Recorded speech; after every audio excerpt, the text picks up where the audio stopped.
All right, guys, Jared here at Big Pine. I'm with Kevin. We're putting together, I shouldn't say we, Kevin is putting together our first Wolverine RMAX4 1000. I wanted to walk back here and just see what updates or what he's seeing different. So Kevin, as you're assembling this, what are you finding so far that's different over the previous 850 Wolverine? The ropes are a little bit different shaped. You see there's a steeper angle on the front end on them. Other than that, just higher torque specs for all of the bolts.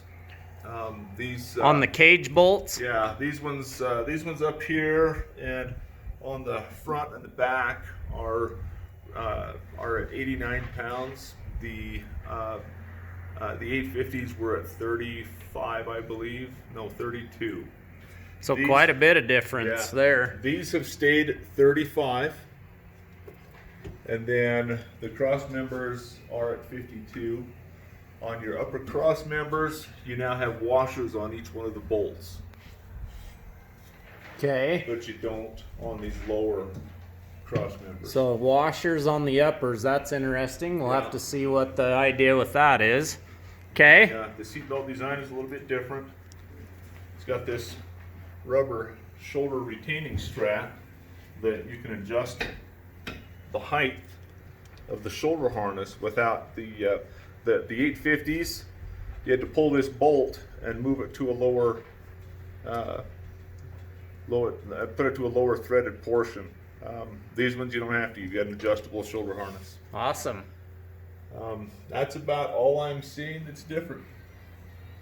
There's a look at that new motor, you guys.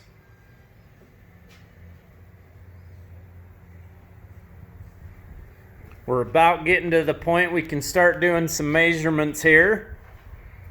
If you saw our roll-off video, you saw what the machine looked like coming off the truck. And Kevin's just making his way through getting the setup done, and then we'll be sure and answer all those questions you guys have as far as all the measurements and everything for those back seats and how differently they're spaced out, if at all, over the 850. As you know, some of the big attractants so far are how wide the door openings are. Obviously more power. Here's a look at the rear latch. So definitely going to be a lot easier to get in and out as well in the rear. Plus you do have 2.5 more times accessory locations as well. So he's referring to the rocker switch output locations. So 2.5 times more. It's going to be fun to fill those up with accessories, right? Pretty sweet. More updates to come. Stay tuned, you guys. Be sure to like and subscribe to our YouTube channel. I do appreciate all the love and even the hate you guys are sharing on our page. It sure makes it fun. If you have any questions you have not seen answered yet, post those up in the comments. We are doing a lot better job responding to all your comments on YouTube.